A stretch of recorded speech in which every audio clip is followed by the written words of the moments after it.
Napangiti ako nang makita kong pamilya ko at si Sandro na magkasamang nag-uusap at nagtatawanan. Nagagalak ang puso ko. Ramdam kong tanggap na nila si Sandro. Minahal na kagad nilang anak ko. Sino ba naman ang hindi maaaliw sa sobrang listo't kadaldalang taglay ni Sandro? Sino mommy at daddy na agad ng personal nag-asikaso kay Sandro ngayon? Susulitin daw nilang ilang taon na hindi nila ito nasilayan at nakapiling man lamang. Ma'am, Dad, lumingon sila pareho sa akin pati si Sandro. Ano ang gusto niyong kainin for lunch? I asked para makapaghanda na muna ako ng lunch. Mag-order ka na lang iha at nang hindi ka na mapagod pa sa pagluluto. Yung puro Filipino dishes please anak, si Mami ang sumagot. Yeah, mga pagkaing Pilipino. Gusto ko rin matikman ulit iha, sabi ni Daddy. Napangiti ako. Okay po, how about you Sandro and Marcus? What do you want to eat for lunch? Anything Mommy, nakangiting sagot ni Sandro. Anything tita, sagot din ni Marcus. Okay, I'll go ahead. Sweetie, be a good boy ha? Huwag pasaway at makulit kina lolo't lola mo. Yes po, Mommy. Lumabas agad ako ng siliding ng Mommy and Daddy at kumatok naman sa silid ni na ate at kuya. Ate, itatanong ko lang sana kung ano gusto mong food for lunch. Mag-o-order na kasi ako ng lunch natin eh. Tanong ko nang buksan niyang silid nila. Any Filipino dishes please, Via? Sure, na-miss niyo talagang lutong Pinoy no? Oo naman sobra. Nakangiti niyang sagot. Si kuya dyan, anong gusto niya? Walang problema dyan sa pagkain sis, basta order ka rin ng pasta and pizza for him. Sure, is that all? Yes. Okay, I'll go ahead. Ipapatawag ko na lang kayo if kakain na tayo. Tumalikod agad ako tumawag sa isang restaurant na kilala kong may masarap na luto ng mga Filipino dishes. Nang maka-order na sa staff ng restaurant ay agad akong tumungo sa kusina. I prepared homemade pasta spaghetti na favorite ni Daddy, ng anak ko ni Kuya John at Marcus. Para madaling matapos ay tinulungan ako ni Nene at Nanay Feli. Gumawa na rin ako ng special fresh carrot na may halong cucumber at apple juice sa juicer. Hindi na ako nag-order pa ng panghimagas dahil marami naman ako nun sa loob ng refrigerator ko. Pwede bang tumikim? Nagulat pa ako sa pagsulpot bigla ni ate sa tabi ko. Tss, manggugulat ka talaga ate eh. Pero sure, tikman mo. Kumuha ako ng isang baso sa kanagsalin at binigay kagad dito. Ang sarap. Patikim din ang spaghetti mo sis. Sure, sinandukan ko siya ng konti. Ang sarap talaga. Sumubo siya ng sunod-sunod. Huwag kang magpakabusog ate, kakain pa tayo ng lunch maya-maya. Sige ka, hindi mo ma-enjoy yung in-order kong Filipino food.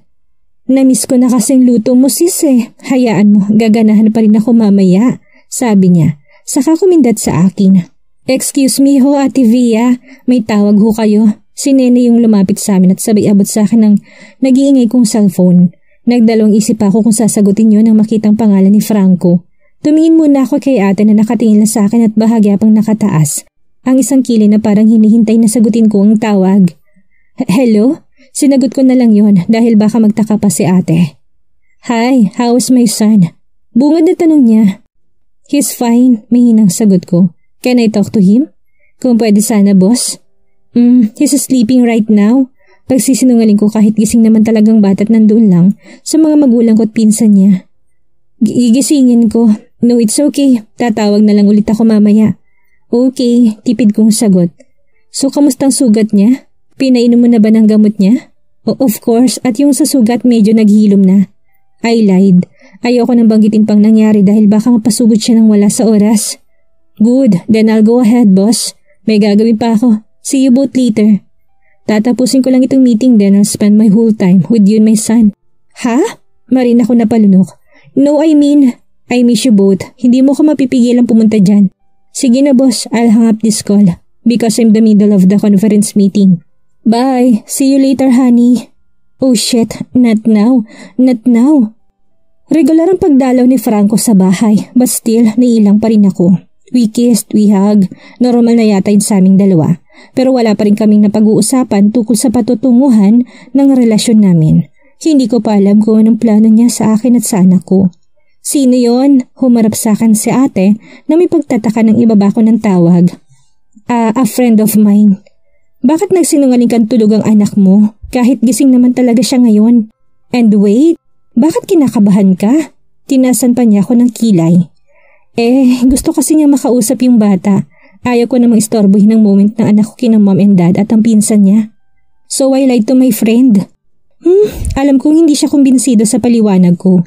Umupo siya at sinanyasan akong maupo na ginawa ko naman. Now, mag-usap nga tayong babae ka. Ano naman ang pag-uusapan natin ate? Kinakabahang tanong ko. Sa lahat na nangyari sa'yo dito sa Pinas nang wala kami. Ang pagkakaroon mo ng anak. Na itinago mo sa amin ng ilang taon. 3 years ha?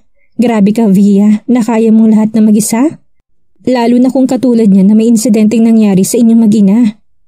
Bumuntong hininga ako sa kaunti-unting kinuwento ang lahat. Umpisa nang umuwi ako mula sa pagbabakasyon sa kanila. Ang pagtatraidor ni na Marvin at Macy at kung bakit ako nagkaroon ng anak ngayon. Ang hindi ko lang naikwento yung parte ng pagkikita ulit namin na ama ni Sandro dahil dumating na yung mga in-order kong pagkain. Agad namin pinagtulungan ni na ate, nanay Fel at neneng pag-aayos ng hapagkainan. Pagkatapos pinatawag ko kagad kay nene sina mommy, daddy, Marcos at Sandro. Habang si ate naman ay ginising ang asawa na nakaidlip kasamang bunso nila. Nakita kong kasiyahan sa mga mata ni mommy nang dumulog siya sa hapag. Si daddy naman ay buhat-buhat si Sandro. Sumunod sina ate, Kuya John at Marcus. Wow, this is all my favorite dishes and desserts iya. Miss ko na rin talaga tong gawa mong sweets eh. Sabi ni mami na makitang lahat ng yun sa mesa. I know, sige na ma'am, maupo na kayo. Dad, ate, kuya, kain na po tayo. Pinasabay ko na rin sina nene at nanay Feli dahil hindi naman naiba sila sa pamilya namin. Nang biglang umiyak si Monica at nagumpisa pa lang kaming kumain ang mag-asawa. Ako na ate, kaya mo? Nagdadalawang isip pa siya. Oo naman, sagot ko saka tumayo. Sa bagay, may Sandro ka na nga pala, nakangiti niyang sabi. Napailing na lang ako habang humingiti, inakyat kong pangalawang palapag ng bahay para puntahan ang anak ni na ate. Ang baby girl ni tita, ang cute-cute ng baby Monica namin ha? Ang bango-bango pa. Natutuwa ko siyang binuhat at nilapag sa malambot na kama. Pinalitan ko siya ng diaper at binihisan ng bagong damit habang dumidedi pa sa bote niya. Dear, you feel comfortable baby. Don't cry again ha? Kumakain pang mamit daddy mo. That is why I'm here for you. Natuwa naman ako dahil lumikab siya sa mga bisig ko nang binuhat ko na ulit. Ang cute-cute ng pamangkin ng tita. Sinayaw-sayaw ko pa siya habang pababa ng hagdan at patungong dining area. Via, nakakatuwa naman, look. Our baby is really at home to this house and to you. Sabi natin na hindi man lang umiiyak ang anak niya sa mga bisig ko. Pero baka naman magselos si baby Sandro niyan ngayon. No, my son is not like that ate. Right, sweetie? Hindi ka magsaselos kay baby Monica? Lumingon pa ako sa anak ko. Yes po, mami. Naka-thumbs up pa niyang sagot sa akin. See, I told you. Nakakabilib naman itong anak nating ito na pagsasabay ang trabaho at pagpapalaki ng apo natin ng maayos, honey. Sabi ng mami na nakangiti pa at masuyong hinaplos ang pisngi na anak ko. Thanks ma'am, nandyan naman kasi lagi si Nanay Feli para tulungan ako. I'm so blessed to raise my son with her. Lalo't nandyan din si Nene, kaya hindi po talaga ako masyadong nahirapan. Mommy smiled. Nakakatampo sa una pero nandito na tayong sitwasyon mo. We love you so much, Iha. Hindi ka namin kayang itakwil dahil sa apo namin. Isa pa napapamahalaga ditong apo namin ng daddy mo sa amin. Nabigla lang ako sa naging reaction ko kaninang umaga, kaya nasabit na gawa ko yon. I'm sorry anak, kung hindi ko kagad naintindihan ang sitwasyon mo. I agree with your mom, Iha. I love our grandson so much, katulad ng pagmamahal namin kina Marcos and Monica. Dad said, Mom face Nanay Feli. Pasensya ka na, Feli, sa inasal ko kanina't nasabi ko sa'yo. Sobrang nabigla lang din ako sa sitwasyon ng bunso ko dito sa Pilipinas. Mixed emotions at hindi ko inasahan na kami pang masusurprise at mabibigla ni Sylvia sa pagdating namin. Wala ho yun, ma'am. Kahit naman siguro ko ako nasa katayuan nyo ay baka ganun din ang maging reaksyon ko. Kaya naiintindihan ko kayo. Malumanay na sagot ni Nanay Feli. Salamat at naiintindihan mo ko. Salamat dahil tinulungan mo anak namin sa pag-aalaga at pagpapalaki kay Sandro. Hindi nagtagal na tapos din kaagad ang mahaba at masayang pananghalian namin. Inasikaso ko kaagad si Sandro. Pinainom ko ng gamot, binihisan at pinalitan ng banda ang sugat niya sa paa. Magpapahinga na sana kami sa silid niya pero kinatok ako ni Daddy at kinuha uli si Sandro sa akin. Gusto raw nilang makatabi to sa pagpapahinga at sila na raw ang bahalang magpatulog dito. Tinanong ko naman ng bata kung payag siya. Nangingiting tumango si Sandro. I knew, sabik din siya sa pagkakaroon ng lola at lolo. Kaya masayang-masaya ako para sa anak ko. Nakaramdam ako ng pagkainip habang mag-isa lang sa silid, kaya naisipan kong mag-upload na lang ng mga photos namin kanina. I posted it on my social media account. My beloved family, my son, nephew, and beautiful niece. Bigla ko napansin na may nag-follow sa akin sa Insta. When I check it, I found out na si Franco pala yun. Napatakip kagad ako ng bibig. Oh, what is this? Ang isang executive CEO may Insta account? Pinag-isipan ko mabuti kung i-accept ko ba siya o hindi. I opened his profile and viewed it. Like mine, naka-private din siya. Then I saw our mutuals na walang iba ko hindi sina Divine at Bianca. I decided na wag mo nang i-accept si Franco. I went to my messenger. Maraming unread messages from Divine. Hi Via, kailan ka balik sa work? Kamusta na palang baby mo? Maybe next week punta ako dyan, promise? I opened another message after replying to Divine. From Bianca. Hi friend, long time no hear. Kamusta na palang inaanak ko ngayon? Hope to see you soon. I'm so very sorry for not visiting him. Busy kasi sa company. Nag-reply kagad ako. I also informed her na bisita ko ngayon ng pamilya ko na galing sa US. Sinabi ko rin na if may time siya, punta siya sa bahay para maipakilala ko siya sa pamilya ko. Bago mag-log out ay nagpalit muna ako ng profile picture. Nakangiti ako sa picture kasama si Sandro. Naglagay ako ng inspirational caption. Pagod na ako magtago, pagod na sa pagkukunwarikot, pagod na ako umarte na para may tinatago ako sa mga tao sa paligid ko. Hashtag my son. Hashtag Sandro. Starting today, I will show the world that I have a son. No more hiding anymore. Nalimpungatan ako sa iyak ni Sang Sanggol. Bigla ako napabangon nang pagtingin ko sa labas ng bintana ay papagabi na. Oh my gosh, ang haba ng tinulog ko. Hindi ko malang naisip na nandito ang pamilya ko. Nagmumugmuna ako, nagsuklay at pinusod ang buhok ko. Nagpulbo na rin ako na mukhang bago lumabas ng silid ko. Pagbungad ko sa salay, otomatik kong napatingin sila sa akin. Napakunot noo pa ako na biglang tumahimik ang paligid na pati si baby Monica ay tumahimik din sa pagpalahaw. Mami! Masiglang tawag ng anak ko. Paglingon ko sa kanya bigla ako napalunok at kinabahan. Daddy is here, Mami! Bigla ako namutla habang unti-unting humahakbang sa direksyon ng anak ko. What are you doing here? Tumingin lang sa akin si Franco na parang walang narinig. Daddy visit me, Mami! He missed me! Si Sandro sumagot sa tanong ko. Ah, okay. Tumango-tango ako sa bata. Mommy, I already introduced Daddy to all while you're sleeping. Nabubulo na pagbibigay alam ni Sandro. Ah, good sweetie. Anak, can we talk? And you too, Mr. Vergara. Napasinghap ako na magsalita si Daddy. Lumingon pa siya kay Franco na ngayon ay pangko si Sandro sa pangisahang upuan. Sure po, Dad. Nautal kong sabi. Sure, sir. Walang pag-anilangan na masabi ni Franco. Pinasuyo muna ni Mami kay Nanay Feli si Sandro na ipasok muna sa silid nito. Buti agad namang sumama si Sandro. Pero bago yun ay may sinabi muna ito kay Franco. Daddy, please stay for dinner. Sure baby, if it is okay with your mom. Lumingon pa sila sa akin. Mommy? I smiled to my son. Sure sweetie, simpleng sagot ko kahit kinakabahan pa rin ako sa pag-uusapan namin ni na Daddy. Yay! Humarap si Sandro kay Franco. See you later, Daddy. See you, my son. Sa kanya hinalikan sa noo ang anak. Mayamay kami na lang ni Mommy, Daddy at Ate ang nasa sala. Si Kuya Bernard ay umakyat sa silid nila kasama anak na bunso. Si Marcos naman ay sumama sa silid ni Sandro para makipaglaro. Come here, Iha. Si Mommy na pinapalapit ako.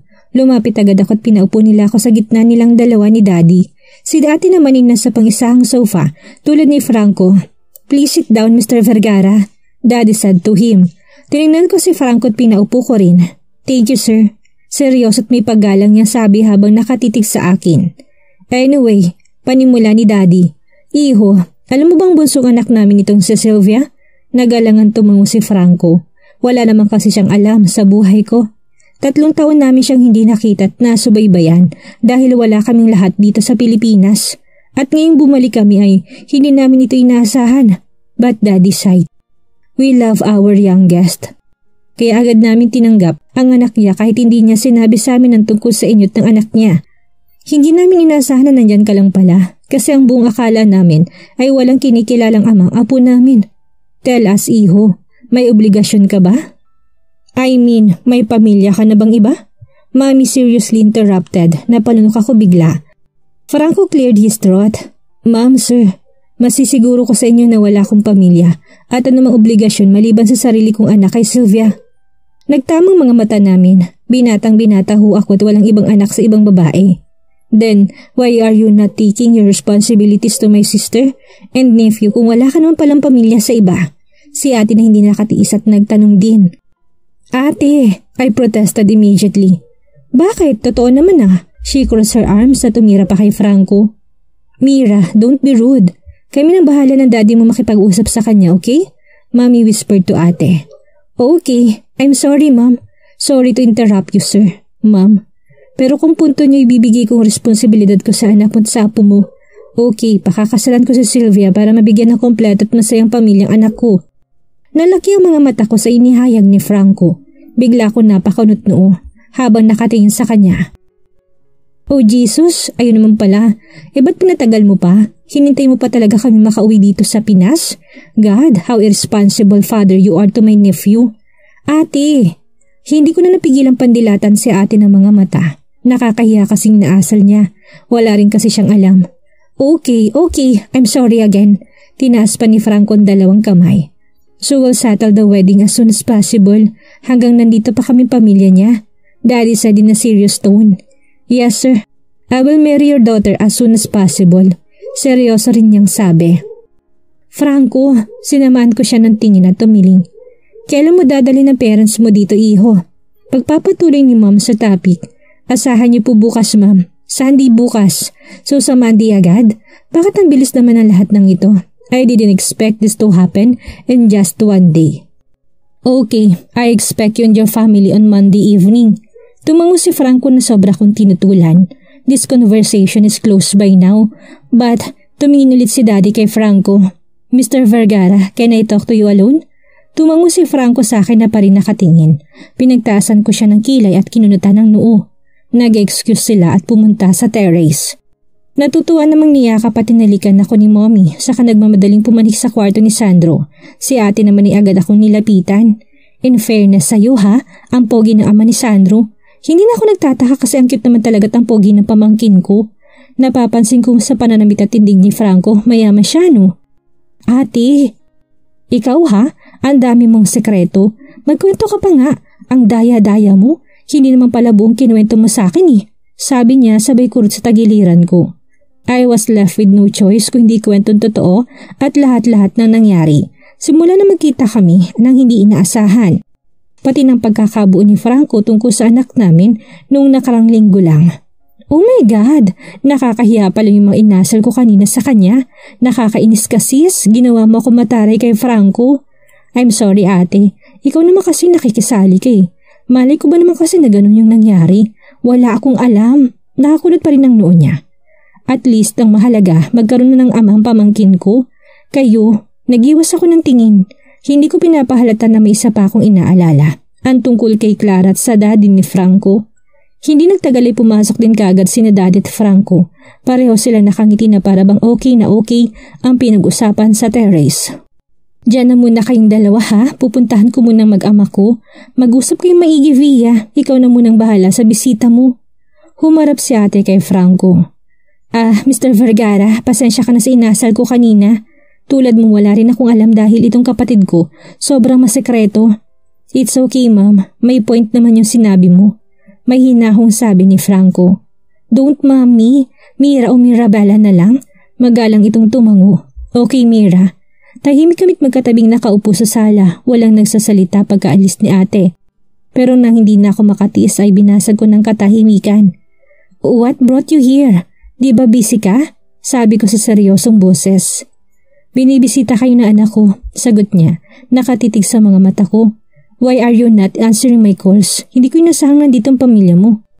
Ha? I didn't know na tumatawag ka. Kakagising ko lang kasi. Okay, ano bang pinag-usapan niyo ni Daddy? Father to father talk. Sa amin na lang yung dalawa. Sabi ni Franco nakangiti ng bahagya. I frown.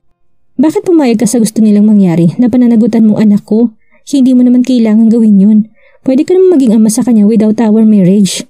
I insist the marriage. I want to raise my son with a complete family, with you and me. Biglang pumintig ng malakas ang puso ko. But you don't have to do that kung napipilitan ka lang. I have to and it's my choice. Hindi ako napilitan lang sa naging desisyon kung panagutan ka. Mariing sabi niya.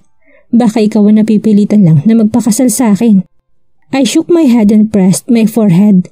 Hindi nga tayo pwedeng ikasal dahil gusto ng tatay mo na si Clara ang pakakasalan mo't nababagay sa'yo. Hindi ako. Nagtatakan tumingin sa akin si Franco. Did my father talk to you nang wala akong alam? I avoided the stare. Nag-usap ba kayo? Mas diniinan niyan tanong at iniharap ang mukha ko sa kanya. Walang patutunguhan ng usapang ito. Bakit ayaw mo sagutin at hindi ka makatingin sa akin ng diretsyo?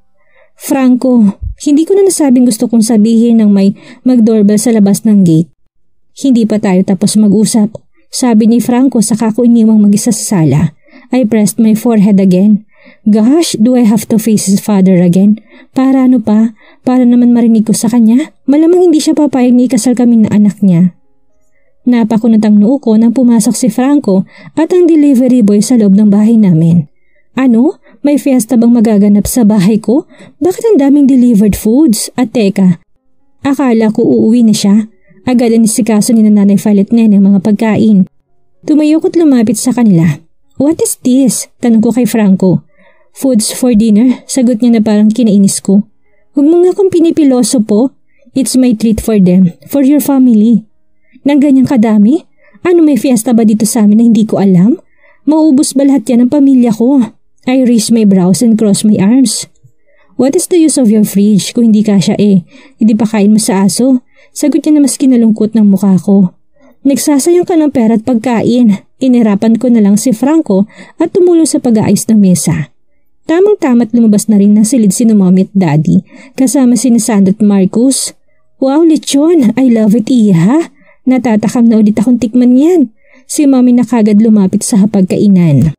Parang mapaparami yata ang kain ko ngayon, honey. Sabi rin ni Daddy. Nakangiting sinulyapan niya si Franco. Salamat sa pa-dinner mo, iho. Walang anuman ho, sir. Nakangiting sagot naman ni Franco. You should call me Tito or Daddy by now, iho. Sooner or later, magiging parte ka na rin ng pamilya namin. Napalunok ako. Okay ho, Tito. Matipid at naiilang na sagot ni Franco habang sa akin na naman nakatutok ang mga mata. I immediately avoided him kasi ramdam kong pamumula ng mga pisngi ko. Lumabas na rin sina ate, ang asawa niya at ang anak nilang si Monica nagising. Wow, ang dami naman yatang in-order mo ngayon, Sylvia. Parang mapaperwisyo tong pagdadiet ko Hindi naman ako umorder niyan ate, si Franco. Lumingon ako sa gawin niya. Oh, thank you Baya for the food, nakangiting sabi ni ate. Welcome Mira, saka tumango ng bahagya. Tara na't dumulong na tayong lahat sa pagkainan at nang makakain na tayo. Iyaya ni Daddy, kanya-kanya naman silang naupo. Iho, Iha, sit down. Mami sadang mapansin kami na lang nakatayo. As usual, magkatabi kami ni Franco sa hapagkainan. Nasa gitna namin si Sandro. Tinabi talaga niya sa kanya para siya mismo mag-asikaso dito. Kumain ka na muna, ako na lang magpapakain sa bata. Bulong ko. Nagtaas ng mukha si Franco at umiling. No, I'm okay. Ikaw ang dapat kumain dyan. And don't worry about me dahil medyo busog pa ako. Okay, ikaw ang bahala. Tumingin ako sa paligid. Ang saya-saya nilang lahat habang kumakain. At nang nasa kalagitnaan na kami sa pagkain ay may sunod-sunod na nag-doorbell sa labas. Anong mangyayari ngayong nakasundo na ng pamilya ni Sylvia si Franco? Sa kasalan na kaya ang tungo ng lahat? Anong gagawin ng ama ni Franco kapag nalaman ng tungkol sa kasal na anak kay Sylvia? Yan ang ating aalamin sa susunod nating kabanata.